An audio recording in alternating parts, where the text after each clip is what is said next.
Hey everybody, it's your boy Eric Stats Anderson, aka Stat Queasy, aka Stat Quo.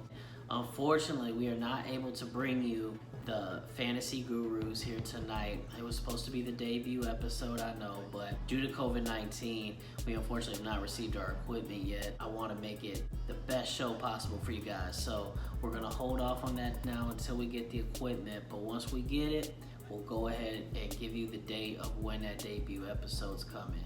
But don't worry, you're not gonna leave here empty-handed, because here is my biggest winner and loser from this year's NFL draft. My biggest winner in this year's draft is the New Orleans Saints. They did a great job addressing need, but also doing a great job making their picks count and finding value where they did in the draft. Now, in the first round, they drafted Cesar Ruiz, the best interior lineman in this draft.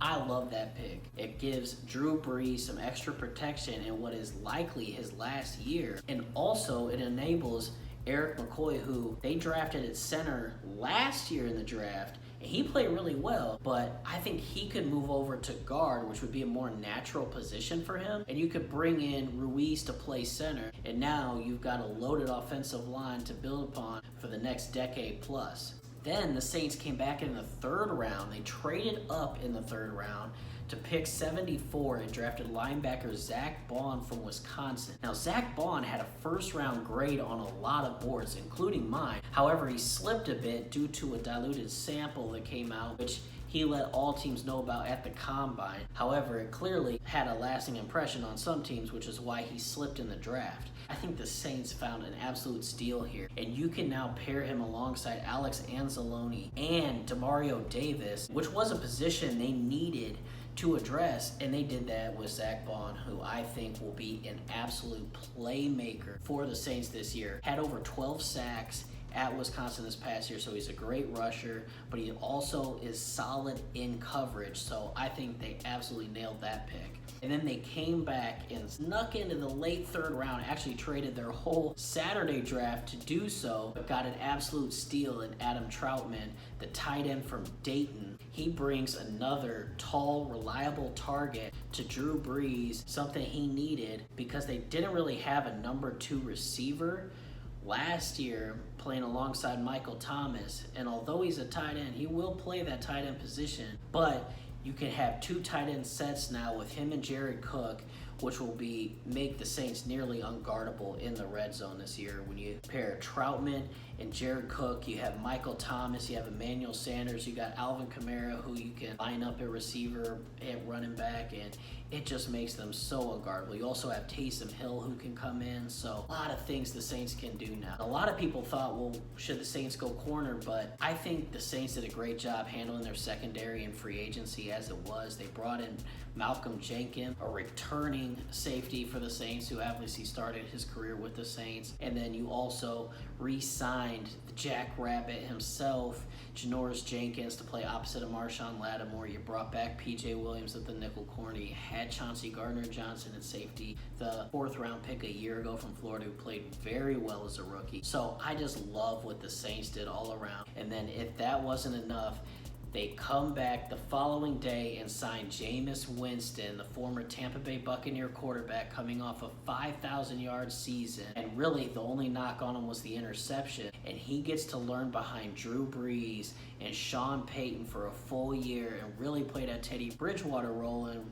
rejuvenate his career just like Teddy did. And Teddy signed a big deal with the Panthers, and Jameis Winston can either learn behind Drew Brees and then sign somewhere else, or the Saints can possibly bring him in to be the starter for when Drew Brees does decide to hang it up. So all around, great job by the New Orleans Saints, and that is why they are my winner in this year's draft. Now for my loser in this year's draft, and I hate to use that word because we obviously don't know how any of these players are going to turn out. There's no such thing as a sure thing in the draft, but as far as a team I felt did not do a good job of addressing their needs, I have to go with the Green Bay Packers.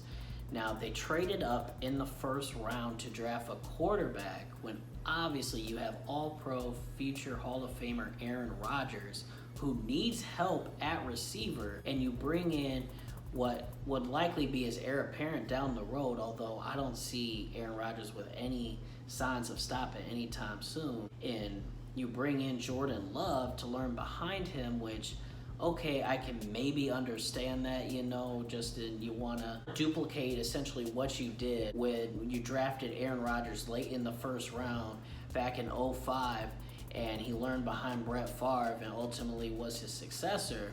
However, in this situation, Aaron Rodgers still has a lot of years left, I feel like, left in the tank. I mean, you see Tom Brady still going strong at 42 years old, Drew Brees going strong at 40. Yes, Jordan Love can come in and learn behind him, but Packers are in win-now mode. They just made it to the NFC Championship game. They lost Geronimo Allison in free agency. They lost Jimmy Graham in free agency. And you need to address those positions. And this was arguably the best receiving class in years, and the Packers left this draft class without a single receiver. So that was a huge detriment in my eyes. Now in the second round, you drafted A.J. Dillon, a running back from Boston College. You're loaded at running back. You already have Aaron Jones. You already have Jamal Williams as well. So you're loaded at quarterback and running back. And the first two positions that the Packers address in this draft is quarterback and running back, and then they don't add a receiver. So just really did not like what the Packers did in this draft, and for that I had them listed as my biggest loser.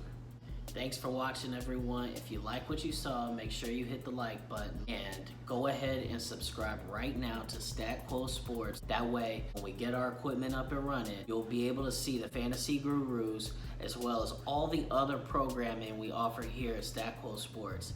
Just in case you wanted a refresher, go ahead and check out our welcome video. It'll tell you about all the shows we got here at Stat Quo Sports.